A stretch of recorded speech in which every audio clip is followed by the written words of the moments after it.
మట్టి విగ్రహాలు ఈరోజు ఎంతో శ్రేష్టకరమైనది, ఏ హానికరం కాదు. అదే ప్లాస్టర్ ఆఫ్ ప్యారిస్తో చేసిన విగ్రహాలు పెడితే మన పర్యావరణానికి ఎంతో ముప్పది. దానివల్ల ఎన్నో అనర్థాలు ఎదుర్కొంటున్నాం మనం ఇప్పటికే.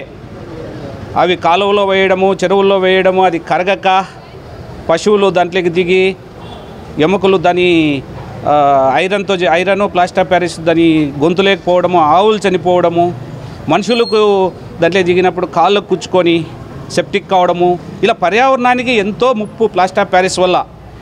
ఈ విజయసాయి గారు ఈ నిర్ణయం తీసుకోవడం, హిందూ బంధువులందరికీ వినాయక చవితి జరుపుకుంటున్నారు కాబట్టి వాళ్ళందరికీ ఇవ్వాలనే ఒకే ఒక మంచి ఉద్దేశంతో ఈ కార్యక్రమాన్ని చేపట్టడం చాలా హర్షణీయం.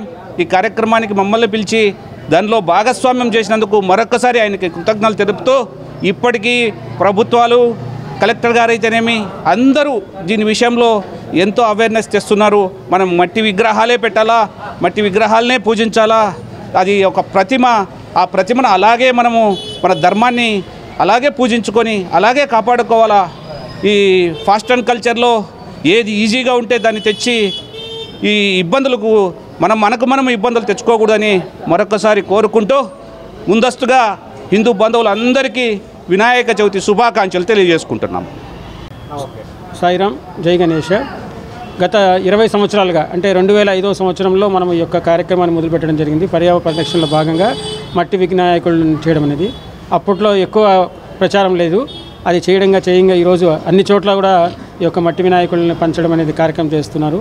ఇప్పుడు దాదాపు 20 సంవత్సరాలుగా మేము దాదాపు 17,000 మందికి మట్టి విగ్రహాలు అందించడం జరిగింది. ఇది ఈ మధ్య కాలంలోనే mother India book world records వాళ్ళు కూడా మొన్న అన్నీ తీసుకొని వెళ్ళారు, డాక్యుమెంట్స్ అన్నీ.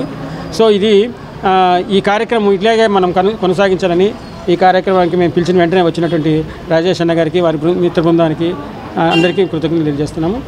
పర్యావరణ పరిరక్షణలో భాగంగా ఈ కార్యక్రమం చేస్తున్నాము. అంతేకాకుండా ఈరోజు చాలా చోట్ల విగ్రహాలు పెడుతున్నారు. ఆ విగ్రహాలు పెట్టే చోట ప్రతి ఒక్కరిని కూడా నేను కోరేది ఏమంటే, మన సంస్కృతి సాంప్రదాయాలకు తగ్గట్టుగా సాంస్కృతిక కార్యక్రమాలు కానీ, పూజా విధానం కానీ, మీరు వచ్చేటువంటి డ్రెస్సింగ్ కానీ అన్నీ అట్లా ఉండాలనే ఒక కోరికతో చాలా సాంప్రదాయంగా మనం ఈ కార్యక్రమం జరుపుకోవాలని, ఎటువంటి ఇబ్బంది లేకుండా జరుపుకోవాలని, ఎటువంటి ఇబ్బంది కలిగించకూడదని విఘ్నేశ్వరుని ప్రార్థిస్తున్నాం. Thank you. జై జై శ్రీరామ్, జై గణేష, జై జై గణేష. హిందూ బంధువు మిత్రులందరికీ ముందస్తు వినాయక చవితి శుభాకాంక్షలు. రంగురంగుల విగ్రహాలు వద్దు, మట్టి విగ్రహాలే ముద్దు. ఆ విధంగా ఎంతో భక్తి శ్రద్ధలతో విగ్రహాల్ని తీసుకెళ్ళి పూజ చేసిన తర్వాత మనం అతిథిని మన ఇంటికి ఎలా ఆహ్వానిస్తాము, మళ్ళీ అతిథిని అలానే వారి ఊరికి చేర్చాలి. అదిచిపెట్టి విగ్రహాలు ఎక్కడంటే అక్కడ రోడ్లో పెట్టడము, తీసుకెళ్ళి పూజ అయిపోయిన తర్వాత అపవిత్రం చేస్తున్నారు. హిందూ ధర్మ దేవాలయాల్లో కానీ, వినాయక మంటపాల్లో కానీ అశ్లీలమైన నృత్యాలు, పాటలు ఇవన్నీ లేకుండా భక్తి పాటలతో స్వామివారిని 5 రోజులుగా మనం కొలుచుకొని వారిని వీలైన తొందరగా ఆయన్ని కూడా నిమజ్జన కార్యక్రమం చేస్తూ, ఎలా మనం విగ్రహాన్ని తెచ్చామో అలానే ఆయన తీసుకెళ్ళి నిమజ్జనం చేయాలి.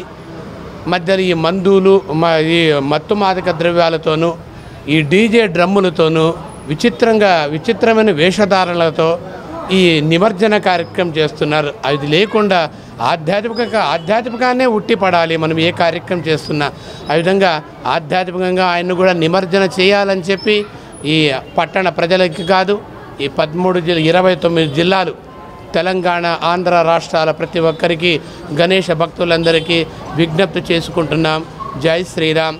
అదేవిధంగా మా చిరకాల స్నేహితుడైన కొనకొండల రాజేష్ గారు, బీజేపీ అధ్యక్షులు, జిల్లా అధ్యక్షులు, ఈ కార్యక్రమానికి వచ్చి ఆయన విలువైన సమయాన్ని వెచ్చించి ఈ కార్యక్రమంలో పాల్గొన్నందుకు, అలానే ఇలాంటి కార్యక్రమం చేస్తున్న సాయి ట్రస్ట్ ఆధ్వర్యంలో ఇలాంటి ఎన్నో కార్యక్రమాలు చేస్తున్నారు. వారికి, సాయి ట్రస్ట్ వారికి, తర్వాత కుబేర పూజా స్టోర్ యాజమాన్యానికి, వీరందరికీ ఆ మహాగణపతి దివ్య ఆశీస్సులతో దినదిన అభివృద్ధి కావాలని కోరుకుంటున్నాం.